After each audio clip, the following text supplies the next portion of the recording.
Let us pray. We begin this evening's katha with the Ramayan Sumira.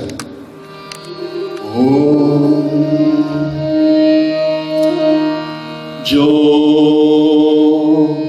sumirat siddhi hoi, Gananayak kari bar badan, Karau anugrah soi, Budhi rasi subha guna satana, Nila sarorusham,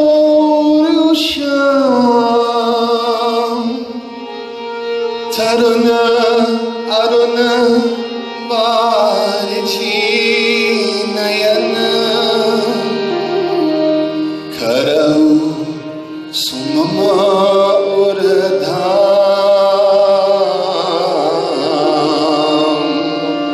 Karau sumama urdham, Sada chir sagar sayan, Kund indu samade, Umaramana karuna ayana, Jahi deen parne,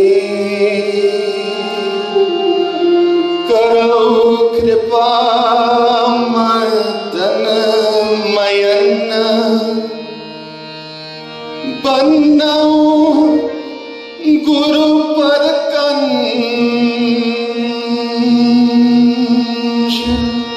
Kripa sindhu nararup hari, Mahamohatamapan,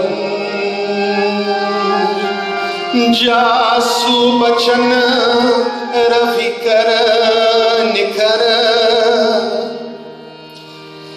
Bannau muni parakanju,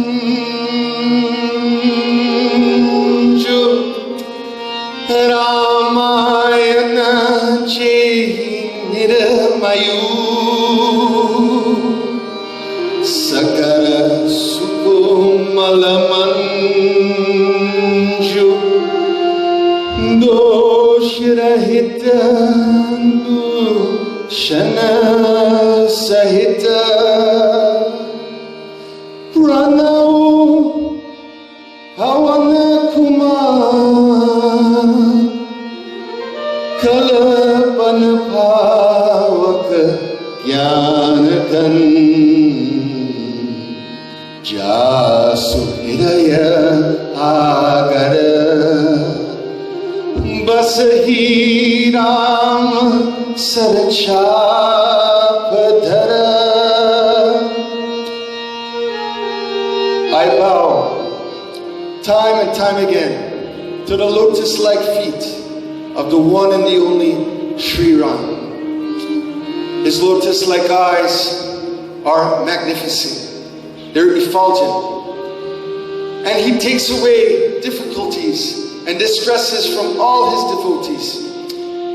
He shows us by holding the brave Gandhava bow. He kills all his enemies, murdering egotism, selfishness and pride, arrogance, and all the tamasic and rajasic qualities combined. Because he is the one Lord that can take us through the ocean of sorrows, trials and tribulations. He continues to take us through that magnificent glory. But through the greed and our desires, he finally takes us across the ocean of birth and death, where there is no more coming and going. But there is just that one light, that one Paramatma, that gives way to any soul who wants to change his life. The murderer and the thief come combined.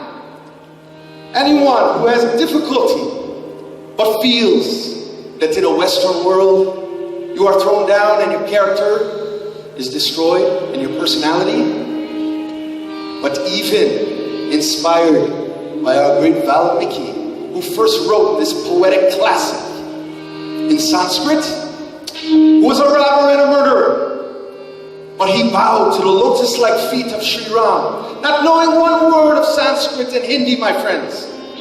Even when he came to Ram, he continued to say in an ignorant yet humble, loving way, Marda, Marda. But he finally realized, Ram, Ram. And because of that, his steadfast determination, his willpower and determination, his sacrifice and continuous love, it was inspired by that personal magnetism of Valmiki, later translated into Awadhi Hindi by our own Goswami Tulsidas, who also showed us that, as I said last night, for those of you who are attentive and listening, that you can change and get through the river of tribulation. This book is not just for the ones who are Gyan, the Pandits and the Gurus of the world. It is for the poor. It is for the masses. In Hinduism, there's so many paths to God. Not only through Bhagavad Gita one can get to Godhead, but this Ramacharitmanas, even though people only put water, milk, and flowers, tonight, I tell you, I salute you, my devotees. I tell you with love and humility, but I command you to pick up the Ramacharitmanas from your altar and read the sweet words of our one poet, Valmiki and Tulsidas. We bow again and again to that scripture, Om Shanti, Shanti, Shanti Hari Om. Peace, peace, peace. I thank you by Anand for that. My dear brothers and sisters, we see that the Ramayan is not a literal story. You can read over 500 pages of this book and maybe you would get nowhere in life. But if you skip and read to analyze, and you go from the Balkan to the Sundarkand and back to the Ayodhya Kand to get the true essence of life, then we can become better human beings. So it is all about developing to become that great soul. And if you're a great soul, the wisest of the wisest, even the simplest men who had the most knowledge in the world, who never came out of the caves, but they saluted God with love, would even stand in awe of a phenomenon so strong that it would make them quiver and their bones would shake and rattle. Because, as I said, these characters came to life to show us how to be true Gyanis and true human beings. And one of those great characters, even though we skip over them as Pandits, as religious leaders in the world, because we may just concern ourselves with singing a couple classic dohas or chaupais, or even a couple nice tunes, which are all good in their own way. We forget the message of Mataji Sita. What is so great about these characters? They were our gurus. They came as human beings. They could destroy evil, but they showed us how to be better children, better parents, better workers, work well in society with others. And that is, my friends, how you become a great soul. Like Sita, as I talked about Hanuman last night. As I said, each one is unique and classified in his or her own way. But each one is special, no doubt. Because each one had that divine quality. Divinity is our true nature. What takes it away is our before even our attachment and desire to worldly possessions, our idea that we are not great. We think, how can we shake off this inertness? How can we become strong, even though you have a wife and kids and you got to work full time? Sita 12 tells you, as Hanuman told you last night, it can be done. Her greatest attribute? Courage. Because she did not just rise up to the mountaintop of bravery without a lot of steadfastness and hard work, dear devotees. But if you look at the picture of Sita standing next to her husband, you think she's just a housewife, just a maid to clean the rooms and the bathroom and the kitchen, just a mother to cook for her children. Just like we see this all the time, this attitude which takes place in American society and Hindu society. No, my friends, she was a woman of strong conviction. As I said, courage was her greatest attribute. It was the strong will and independence. So she's not a regular human being. She is our goddess and stands as still the test of time as an ideal. A woman who wanted to walk miles and miles with her husband on thorns and bulbs and wild roots, barefoot, having to take on the challenge of fighting off snakes and alligators, evil human being demons, just because she wanted to not obey her husband, but show her loyalty, but also her steadfast will, standing alone as an ideal all around the world. And as I said last night, any world religion follower, from Christianity to Islam, to the Jews, or even the atheists, he gets some salvation from Sita Ma's feet. Because if they follow this ideal and don't just look at her in the altar as a woman of sexuality, but actually analyze her true nature, one of heroism and good virtue, then the world will be a better place. And we will have two, or maybe even just one man or woman in every country who will come along and give the world a little push to make it stronger, because they followed Sita, her message. Maybe after a while, that rock of strength will fall, and even that boulder that was held strong will collapse. But the world will never change, my friends. It is a combination of involution and evolution. But as long as we can have one or two spiritual giants like Sita to rock this world a little bit, all better. Society is expanding. Increased amount of women are working, not just as laborers, professionals. They are lawyers and doctors, teachers and counselors, psychiatrists. And they are doing this with great tribulation and strength. Many of them are professors as well, and chairs of many departments. I will mention one from Harvard. So you see, men are not superior than women. We're all equal because we have the Atma. And every now and then, when a woman like her comes along, or even this one I will quote in a few seconds, from Harvard, one of the top prestigious Ivy League schools in all of this nation, then the world feels like it can get better, and women finally feel like they don't have to stay next to their husband just as a pious servant, but they can work for the greater good in the world and be something admired by society.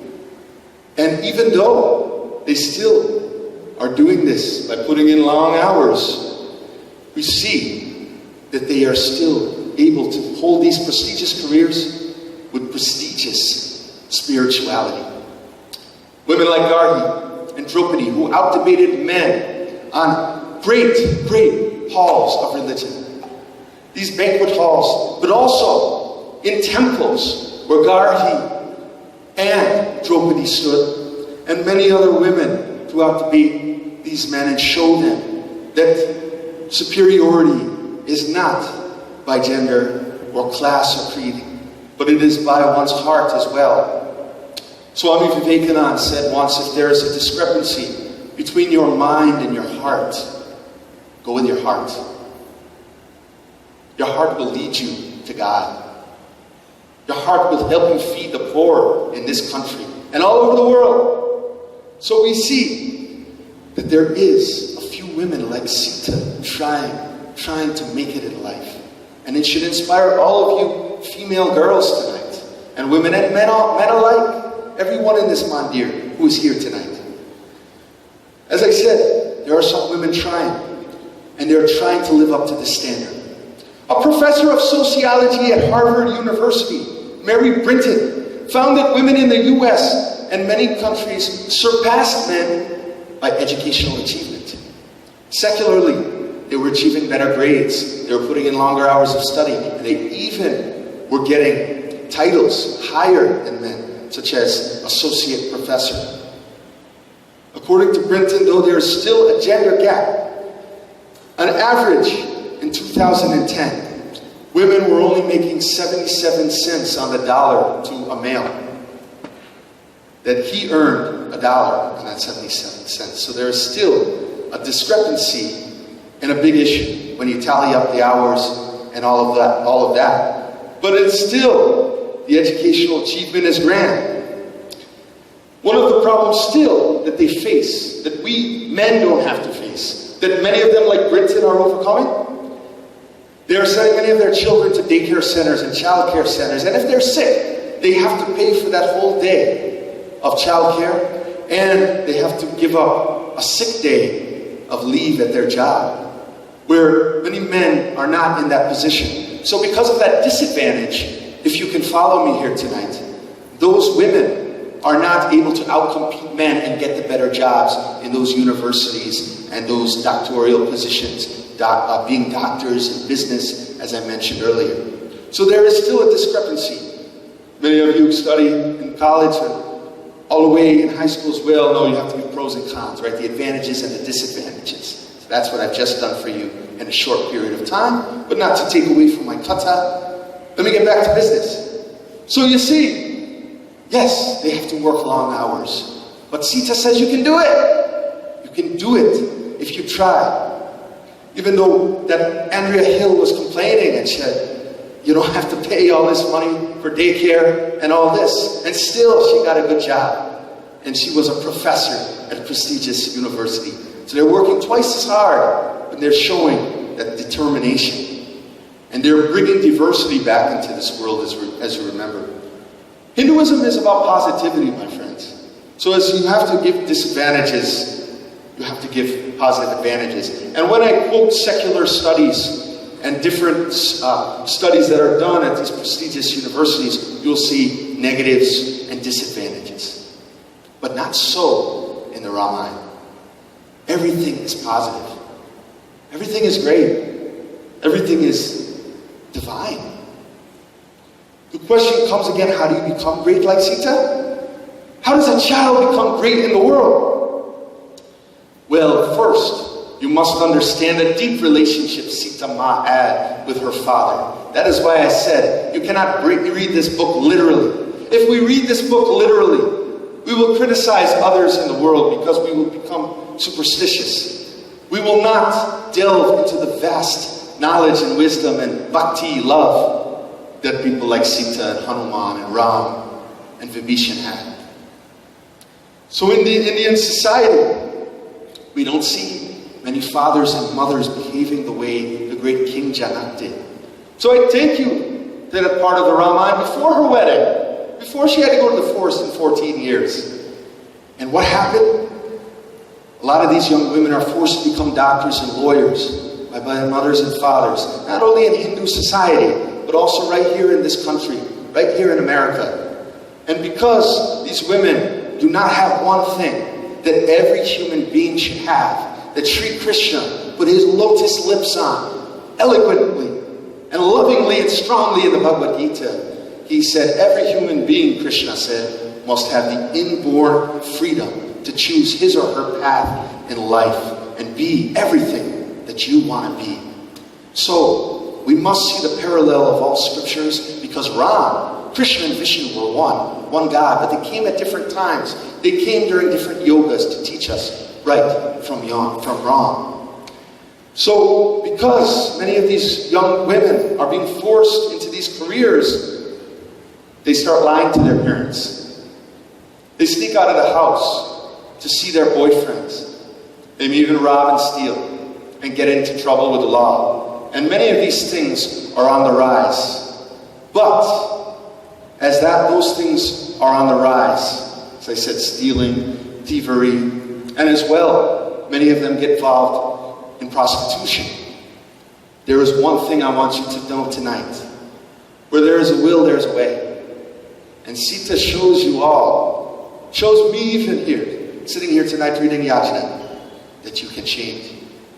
And you don't have to have that bitterness that many women feel toward their parents or society because they feel that they are runners-up and second in a class filled with men who are outworking them and making more money than they are. If they tell the truth, don't lie, get into a field you want. Speaking to all you girls and women tonight, you will feel that you could be a gargi, out debating men and the philosophical tendencies of the mind, the buddhi, and the intellect and the soul. You could be like a Draupadi, who even when she was going to be stripped naked by Narsari, by the evil Dushan, still prayed to the Lord. And Sri Krishna came and lengthened it over and over and toiled it like a coin to show the great love of his devotee, because she never forgot God. That is what Sita teaches us all tonight. We see similarity in both scriptures, and I'm very happy that many of you pundits are here tonight. We're sharing a classic, not only with Sita, but a book that we finally take off of our altar. So, most of us enjoy the tale. We forget about the Hindu culture. As I said, Janak was a man of great wisdom. His nickname was Videhi. Videhi means someone detached from the body, who even lost the body, if you will. The body is dead. No idea or thought on that concept. Also, that's why he was so loving to his daughter. It teaches husbands and fathers the way they should treat their wife and daughter with respect. Her wedding scene was a scene of beauty, but before it was a scene of beauty, as I said, we can't take it literally, right? What does Janak do in Hindu tradition? He has this big Shiva bow in front of all the handsomest men who want to marry Sita. But as I told you last night, handsomeness and beauty is literal. This woman was a goddess, a soul, an Atma. So, as this was happening, these men were so angry at her father because they could not break the great Shiva bowl, and they so badly. And now the men who wanted to marry her, not with spiritual desire, but physical desire, wanted to marry her. And that sexual desire. But her father, he didn't have that, my friends. Asked later, why did you make this competition so difficult?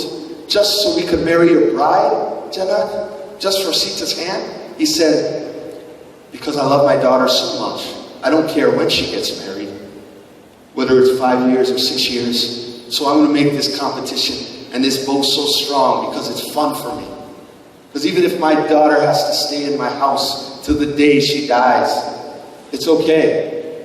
Because I love my daughter with all my heart. And that is one of the other problems we face in Hindu society tonight, my friends. My greatest devotees, look at how many parents want to marry off their daughters so early. They feel like if she is in her 30s, 40s, she becomes a burden for the family. And people wonder, when will she ever marry? When will she get her life together and be independent? Sita teaches us that that is not what independence is. Having your own house or your own cars or those temporary things. Living on your own. That is why Hindu society, and I see my dear Pandits nodding their head agreement. I'm glad, because that is what we have to teach the West. Independence is not about living on your own. It's about doing the right thing and working hard to achieve your own goals. Being self-sufficient, yes, but being one of steadfast hard work and humility and compassion. So we see Janak was standing with his brother when she did get married, overflowing with tears, with love and tears in his eyes. And that was why he loved his daughter, because he had no idea of circumstance. He said, I will give her unconditional love and not force her to be something she doesn't want to be. A message for all of us to remember tonight, my friends. So only pain. There was physical pain. It was spiritual pain. There's some physical pain. But a wedding day is supposed to be calm and happy, right? And it was, because he made it that way for his daughter. They had all the grand preparations, all the lights and all the flowers around the altar, the biggest cakes and all of these decorations, not to show us pomposity, show off, but to teach us to love one another. And to teach us that idea that physical beauty can match spiritual beauty. These are just images for the low-tended mind and human being. We must go further. So what do people say all the time? Well, they say we got to follow it traditionally. We can't break, but that's not what it shows us. Now let's go back to when she's worshiping for her husband. Her dear girlfriends come to her as they are worshiping in the Girija temple in India, and they say, "Oh Sita, we found the two most handsome men in the garden, Lakshman and Ram." With that, her heart began to tremble, as our great poet Tulsidas says, and it began to skip a beat, because she realized that Ram is God. When Ram was heard approaching, the elegant sound of bangles on her hands and feet. And that, my friend, was a love that was so intense. It was so no words. And you know, even in the Gita, we can't define things completely, even in English, but the Gita and the Ramayan are the closest to that actual world. How do you define love? Tulsidas tells us in this wonderful chaupai.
To see his beloved and beautiful wife. He felt as if the Creator had put the whole creative skill right in front of him. And the scale of poetry could not compare to the essence of the woman who was standing next to him as an individual soul, as a God. We see that. And he goes on further to show us that the creation, it was like God created everything with his hands. And right there was his whole creation to bestow in this beauty. And there were no words, there were no need to look at human being or plants and animals. That was God right there. So we see that we have to understand that Ram is the Almighty God, and she was longing to go back to that God. It wasn't physical passion. No. This was a permanent kind of love. Omniscient, omnipotent, omnipresent. An idea that if that diya burns within and it continues to go up and rises to a fire, that is God. That is Sita. We're rising to get rid of our ego, our arrogance, our selfish desires, and imagine how we feel. Because that physical love is temporary. Imagine someone falling in love in Schenectady, and you go over to Albany and you see a broken heart. Because it's temporary, it's fleeting, it is not permanent. And because of that, those relationships are immaterial and are only measured by time and space and causation. But imagine someone looking at the sight of the bird flapping its wings, and you get glued to it. The magnificent eagle, which is going to soar higher and higher in the sky, that is Sita chasing after Ram. She will chase after him literally in the forest, because she knows that this world is a heaven and hell. And because of that, Tulsidas says in poetic terms, a flame of light was burning in the house of beauty. And they get married. And they get married without that physical love, but that idea that they can be one for eternity. And we're fighting for that ego. We get upset if our television falls on the floor and breaks into pieces. If we lose our cell phone. What about Sita? She was losing the man of her dreams. Literally and spiritually. He was going away from her. Not only she was losing her husband, but she was being trapped like that caged bird that our great Pradeep tells us about. That caged bird, Pradeep says, is longing to get out of the cage to freedom when he doesn't know where his true destiny will be after he dies and the garland of pearls are broken. I think many of you know that classic bhajan, Toot Gayi Mala. That is how Sita was feeling. And she didn't know, would she come back in this world again? Would she be with her love? And you see, before that though, happiness. Love. What's the opposite of heads on a coin? Anyone? Tails. What's the opposite of tails? Heads, right? She was happy. But then she was sad. But the cause has to go back to the effect. And the effect has to become the cause again. She has to become happy in the end. But we realize happiness comes, as all our bhajans say in all our scripture, and then sadness. When we get married, how do we feel? We're happy. What is the divorce rate in America? Pretty big, right? Everyone filing for divorce in this country. They're not happy no more. Those same, and what if they're not married and they don't have that problem of divorce? What about when their credit card limit has extended to $15,000?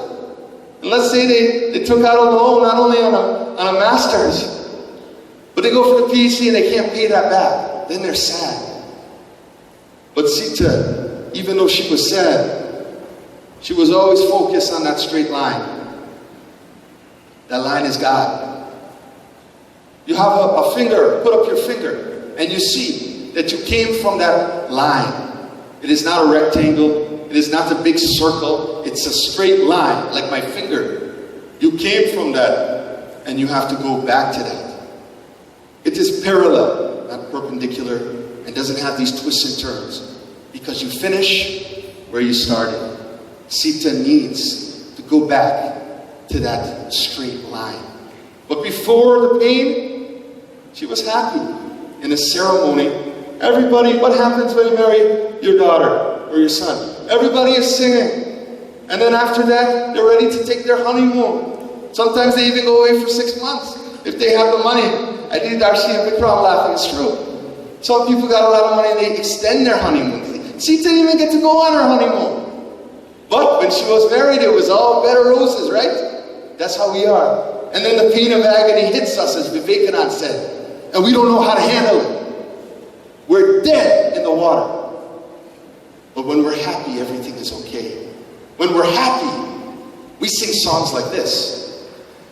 Ayodhya Vasi Ram, Dasharath Nandana Ram, Janaki Jeevan Ram, Shri Ram Ram Jai Ram.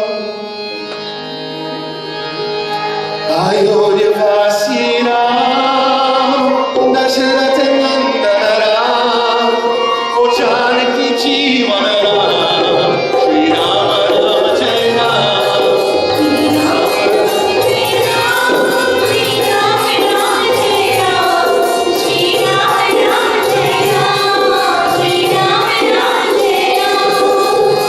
Ayodhya Vasi Ram, Dasharath Nandana Ram, Janaki Jeevan Ram, Shri Ram Ram Jai Ram.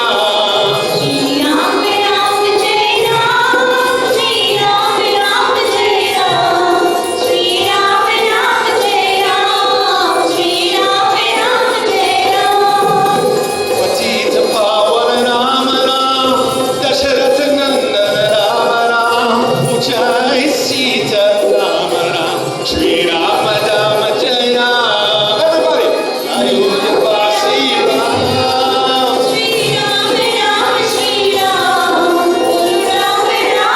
Ayodhya Vasi Ram, Dasharath Nandana Ram, Janaki Jeevan Ram, Shri Ram Ram Jai Ram, Shri Ram Ram Jai Ram, Shri Ram Ram Jai Ram, Shri Ram Ram Jai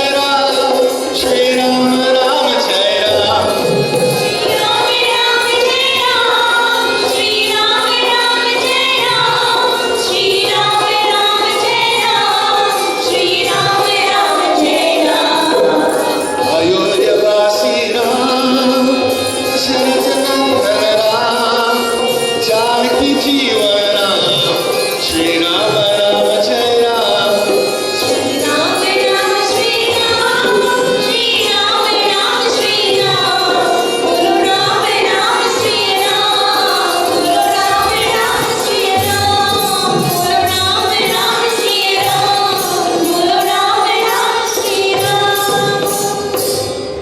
And thank you, Auntie Na and Auntie Mala, for that glorious chorus.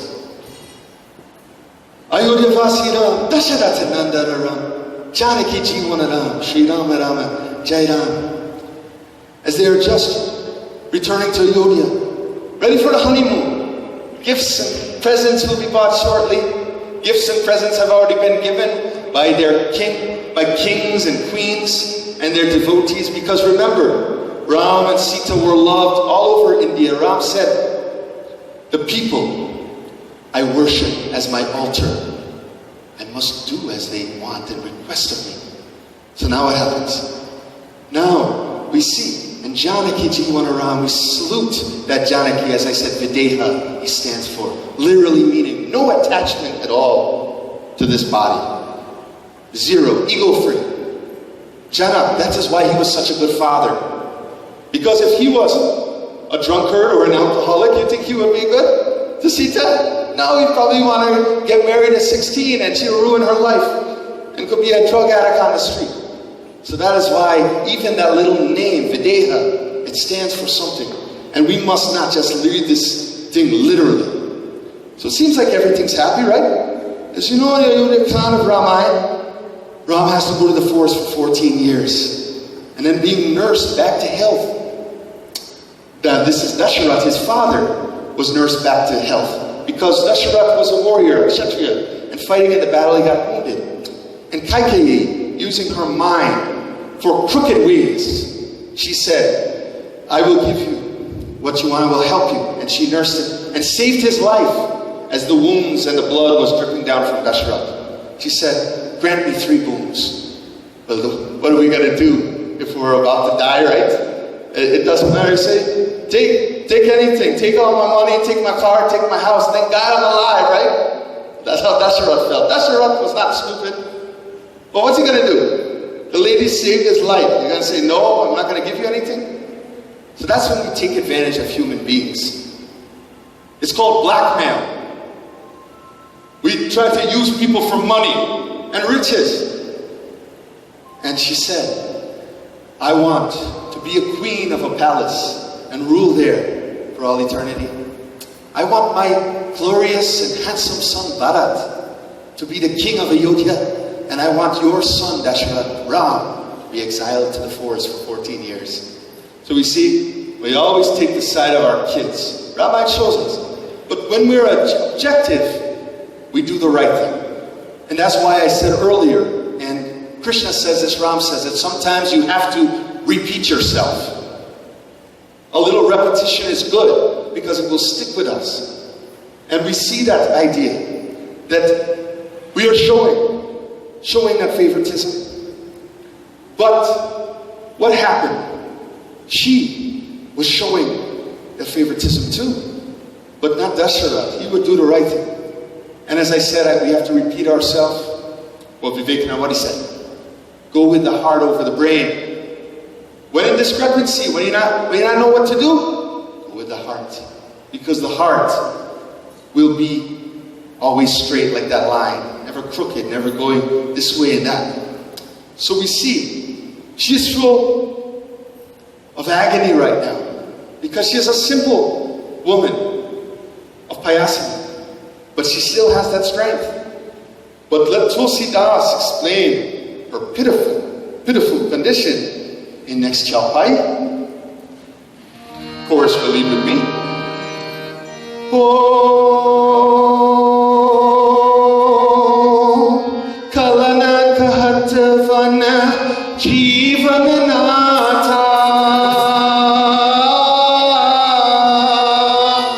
Kehu Supritasana Boi Hi Sa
The Lord of my life would go to the woods. How could I bear to accompany him? Itano prana ti kevala prana vidikara tava kachu jatana jana. Whether in body or only in soul, go I must, because God's doings are inscrutable. That means we cannot question the mysterious ways of the Lord. We just must obey him in times of smiles and times of tears. And it's a testament to her strong will and independence. Earlier, I said women are treated indifferently with discrimination, and they have to work longer hours just to outdo men in society. Now I'm going to tell you. Because Sita did not buckle.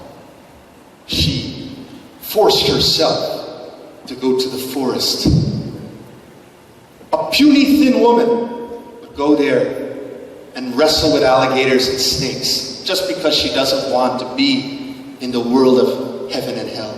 She wants to be liberated. Hindus believe we've come from God and we have to go back to God. It may take a long time, it may take a short time. 2 words to look for there are iti and niti, Sanskrit word. Iti is the fast way. That's the Christ way. You pray, and you pray, and you pray. And with loving works all over the world, you go straight to God. And the other way is the way we are trying to go through. Slow sacrifices here and there. Helping when we see our friend doesn't have money on the subway, and you see someone begging on that same subway. You open your wallet and say, am I generous? I'm just going to give a few dimes here. Or you're going to give a few bucks. That is the love. And that's the love that Sita had, and you get to God quicker. But that is only charity. Because you have a job, so you can give the poor person the money, the beggar, or the homeless man or woman. That is good. But even better is compassion, what Sita showed us. You rip off your shirt openly. And sometimes you strip naked to give that poor man that pair of pants, that underwear, that garment, that shirt, that jacket. That's compassion. Charity, compassion. What do we need? We need compassion. We already have jobs. We are working. But let's give a little more. And that's what it's all about. So what we feed, we can't reach her. It's so difficult. It's hard because we've done so much mischievous in our life. But then an ancient saint came down from the Vedas, inspired us all, and said, I have found that ancient one, beyond all darkness, that finding him, we will no longer have to go in this world of cries and tears. We will be saved, who will liberate us all. And 2 great words that will help us understand that Amritasya Putra, well, children of immortal bliss. 4 words actually, but that is what it's all about. Children of immortal bliss. Everybody is immortal in their own way. But you see, when we try to blackmail people the way Kaikeyi did, people fall. And then you need people, good devotees, like you and me, to pick them back up again. And so we see what we have here. And it's very hard when we don't know what we're doing. Sometimes your wife leaves you and your children, and you have to stand on your own. But imagine the way she had to stand. That is the point. So the idea is that you can do it. But sometimes we're all alone. I've experienced that firsthand. And I know how it feels. When you're alone, you believe in your Sanatan truth, but nobody obeys you. And it's hard to fight on. How do you get strength? Well, she went through a misery. And Tulsidas continues here in this Chapai. Look what Sita is up against. Even before she goes to the forest. The pain. With help from my chorus. Mena puni putra vadu. Mena puni putra vadu priya.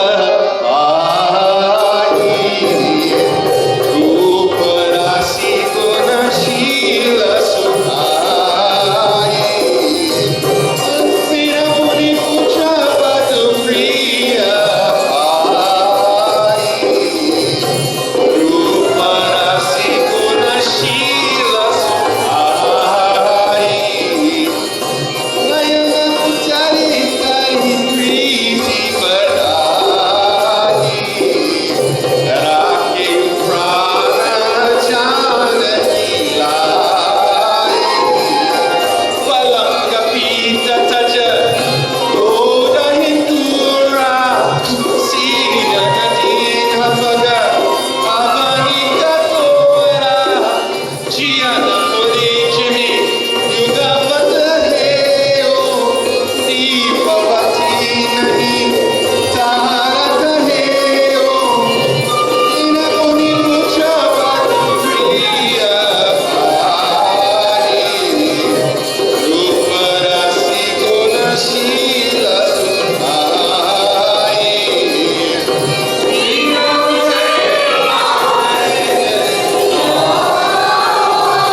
Because Kausalya says to her husband, to her son Ram, how would the timid and weak Sita be able to stand the test of time in this forest?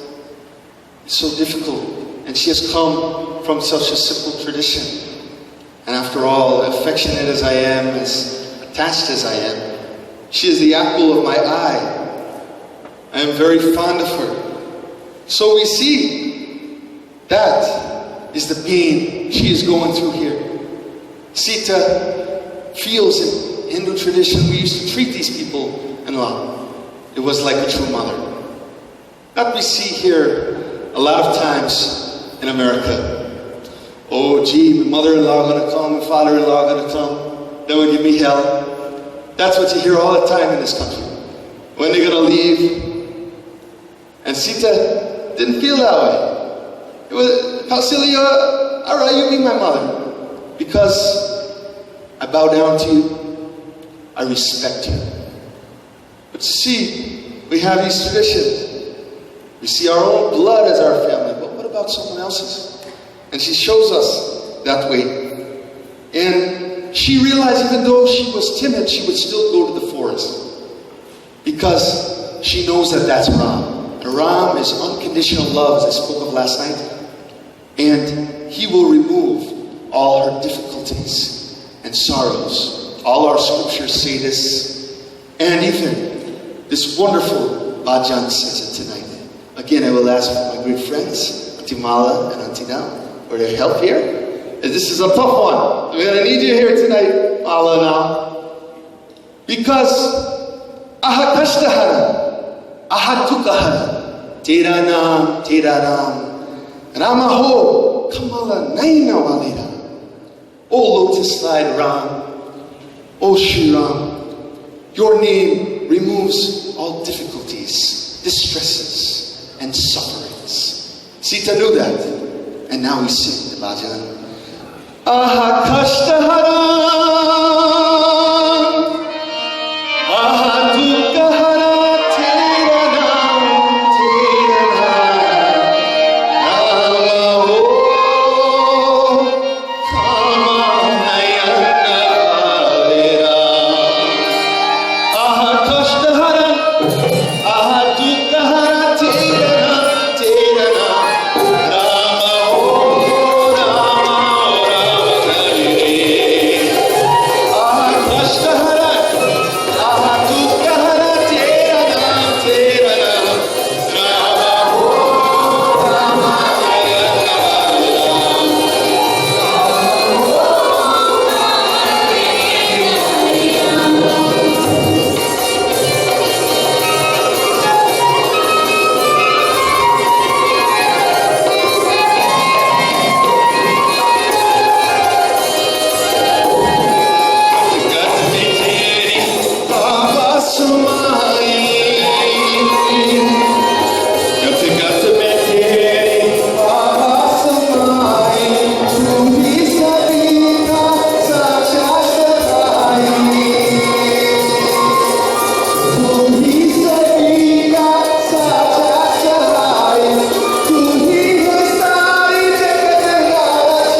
That is why it's great to have a good chorus.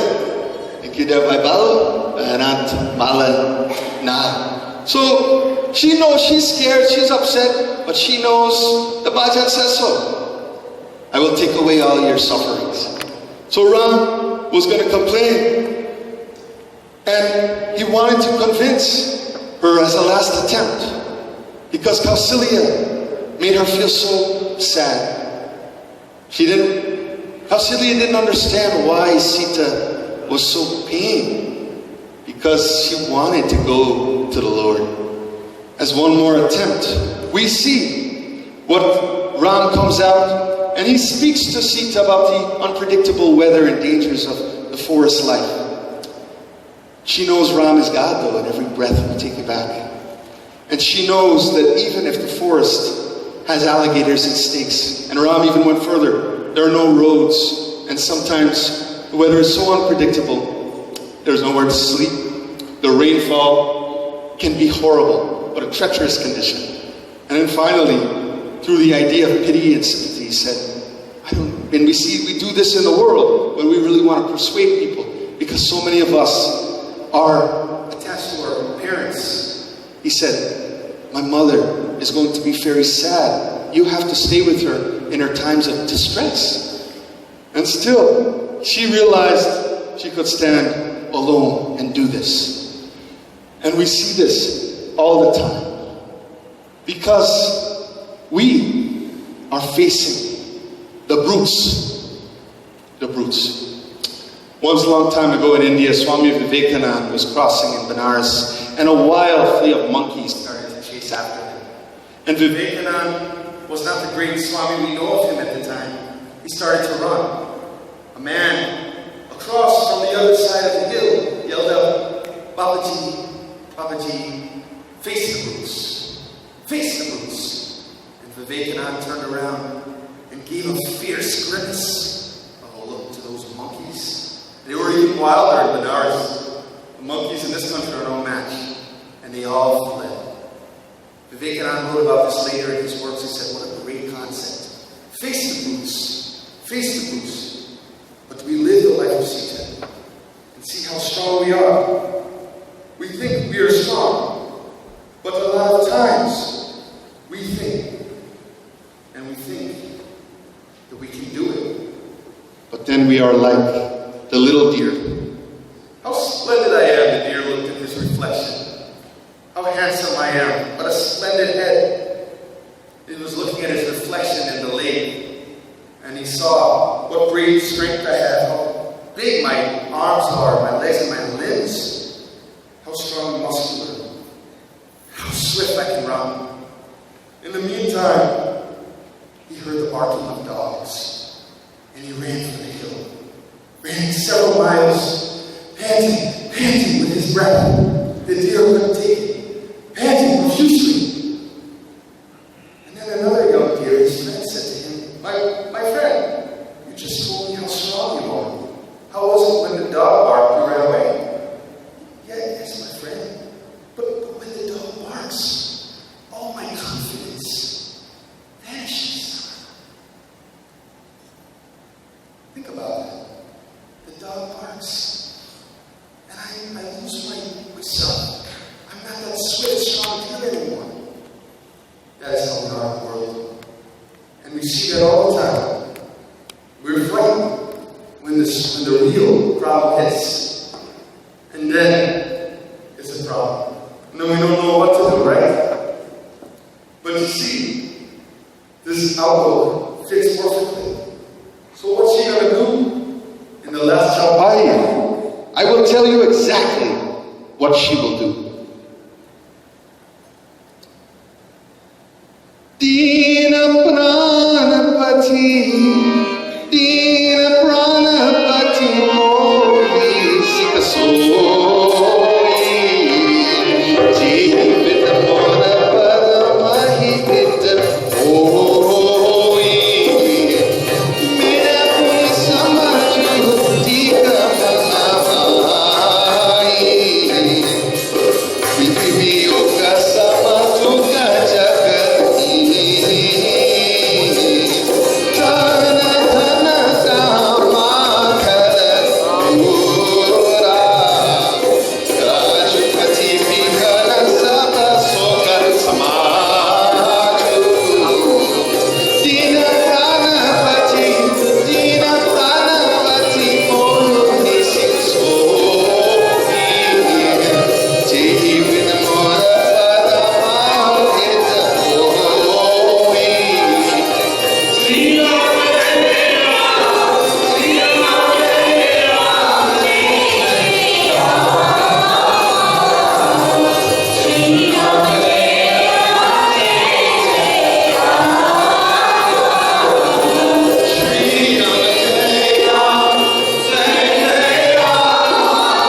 stand up. This unmanliness does not befit you, Arjuna, to our parantapa, scorcher of foes.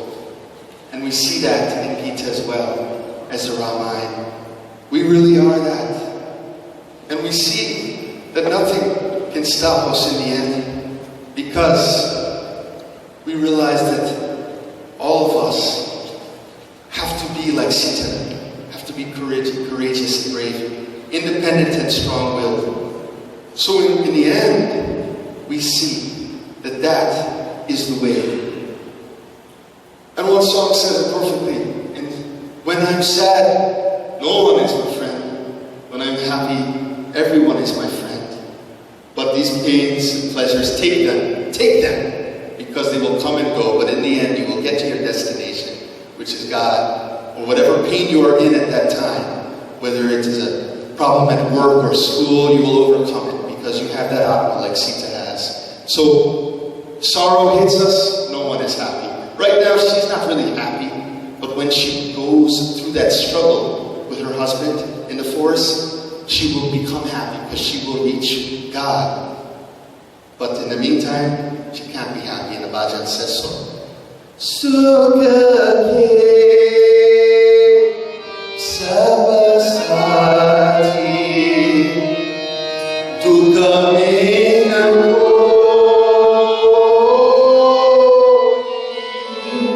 Sukha Sabasati Dukha Mena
So when you're happy, everyone is your friend. When you're sad, no one. That is how she feels. But she said she will do it. She will go to the forest. So you see, my friends, that we all have a little Sita in us to do the test of time, and stand the test of time, and stand up to any problem we have in our life. It is good to have a humble heart and good heart, but we must also have that strong heart of resolve, where we can not only fight temptation, but battle the physical and spiritual and even emotional difficulties head on. We don't know which one will hit. Sometimes it's physical, sometimes it's spiritual. So she teaches us that. So in conclusion, my friends, that we need a little good, and we are never evil, as we should never be pompous or brag or show off. But we should have that idea of standing up for what we believe in. Like I said last night, Hanuman went to his deathbed to defend Vibhishan. For those of you who are here upstairs, as I gave my lecture last night. Why? Because Hanuman knew it was right. So it wasn't easy to defend Vibhishan, but he did. Well, in the same way, it's not easy for Sita to go to the forest. So we must not be evil, but this strong strength, what is it? This strength, we have to have a little venom in us sometimes, a little poison. Samuel was a good snake, and he made all the children of the schoolyard in India laugh. And they used to play with it, just like you would fondle and cuddle a little baby in your hand and hold it dearly. They would play with the snake, because this was one snake that wouldn't bite their hands off. That's why we don't go too close to a snake, right? Because of the venom. The snake bites us and we can die. And they played with the snake for years and years, until they grew up to be about 10, 11 or 12 years old. And they continued to play with it, but then they saw that the snake was smiling all the time, but he grew very weak. And then the children started to take advantage of the snake. And they threw it around and stepped on it and kicked it. And then they went to school and laughed with their friends. Like you see when someone bullies another person in school. So then another snake, his friend came up to him, the other snake. The snake says, "You gotta stand up for yourself. You gotta be a little strong here, Sammy." So what do you think happened? When the children came back the next day, Sammy hissed at them. He hissed at them with all his might. And he grew very angry and was ready to bite their head off. And he started to bite at them. And even did bite their fingers and arms. And they were hurt actually. And then his snake friend came back and he said, "Sammy, I'm glad you stood up for yourself. But you didn't have to go that far, because you got to remember, you still have to be loving and compassionate." And Sammy said later, "What a great lesson. I can stand up to these children, but I still have to be kind."